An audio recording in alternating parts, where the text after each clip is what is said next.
On continue en CM2 le programme sur les divisions à deux chiffres. Donc on est toujours aux pages 72 et 73 du manuel. Voici une petite liste d'exercices à réaliser. Vous aurez donc deux problèmes que vous pouvez voir là et deux exercices qui concernent les divisions. Le premier est recopier et complète ces divisions. Donc vous voyez, on les a déjà posées afin que vous ne fassiez pas d'erreur. Attention ici, là il y a déjà un élément qui est saisi. Ensuite, je vous parle de l'exercice 10 parce que certains élèves en classe l'ont déjà commencé mais n'ont pas terminé ces opérations-là. S'il faut, vous reprenez là où vous vous êtes arrêté. Et enfin, je termine donc avec les deux problèmes à résoudre. Le premier, le numéro 9. Madame Cortot vend ses melons par cajot de 18 melons. Combien de cajots va-t-elle remplir si elle a récolté 8680 melons?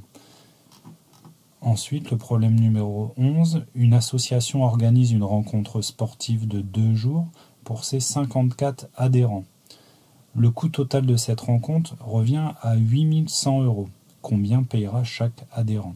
Les adhérents, c'est les personnes qui adhèrent, qui participent à l'association. Donc voilà, dans la suite de la vidéo, je vais vous expliquer, alors c'est un extrait de la vidéo CM1, mais c'est exactement pareil pour vous, je vais vous expliquer comment sur ordinateur, tablette, on fait pour poser les tables de multiplication pour résoudre les divisions à plusieurs chiffres. Bon courage à vous et puis à bientôt pour la suite. J'oubliais un détail pour la construction des tables de multiplication, que ce soit la table de 21, que ce soit la table de 19, ou bien même les tables de 49, 80, 31. En classe, je vous avais montré comment procéder pour écrire la table.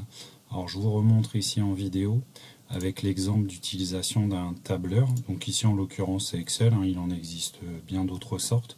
Le principe est simple, on écrit comme pour faire la table, 1 fois, 2 fois, 3 fois, 4 fois, 5 fois, 6 fois, 7 fois, 8 fois, 9 fois, 10 fois par exemple.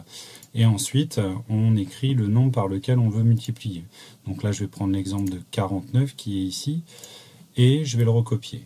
Une fois, voilà, hop, une fois qu'il est recopié, donc là je fais comme ça, mais j'aurais très bien pu faire copier-coller ou un glisser vers le bas pour recopier. Voilà.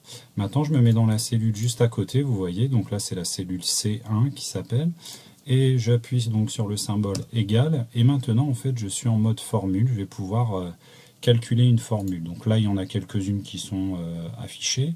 Nous, ce qui nous intéresse, en fait, c'est quand je suis dans égal, maintenant je vais prendre la case A1, j'appuie sur le symbole multiplié du pavé numérique, et j'appuie donc maintenant sur la case B1. Je n'ai plus qu'à appuyer sur Entrée à valider, et maintenant j'ai mon résultat, 1 fois 49 égale 49. Bon, jusque-là, tout va bien. Maintenant, je peux recopier cette formule et la dupliquer vers le bas. Donc je la recopie vers le bas et ça va me calculer automatiquement le bon résultat. Que voici, voilà. Et comme ça, j'ai construit la table de 49 assez facilement. Donc si je me mets dans les cases, vous regardez, exemple à cette ligne-là, j'ai la case A6 fois B6. Donc c'est cette ligne-là.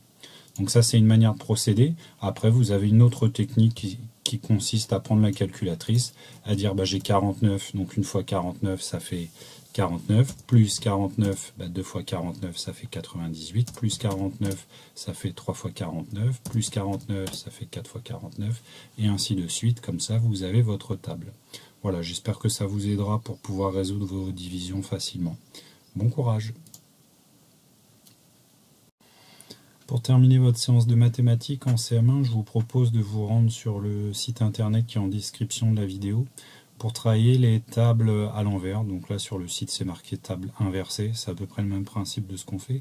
Ce que je vous conseille impérativement, c'est soit de choisir une seule table, l'idéal c'est de choisir plusieurs tables. Bien entendu, on coche inversé. Vous pouvez sélectionner les tables auxquelles vous voulez vous entraîner. Donc là par exemple 4, 5, 6, 7, vous validez, hop on attend un petit peu, et en dessous vous pouvez démarrer vos exercices avec plusieurs tables. Donc voilà, c'est la présentation qui est un petit peu comme nous on fait, une table à trous. Donc voilà un petit peu comment ça se passe. Voilà, ça c'est le modèle normal. Nous on va chercher vraiment un résultat dans une table. Donc dans la table de 4, 32 c'est combien? C'est 4 fois 8.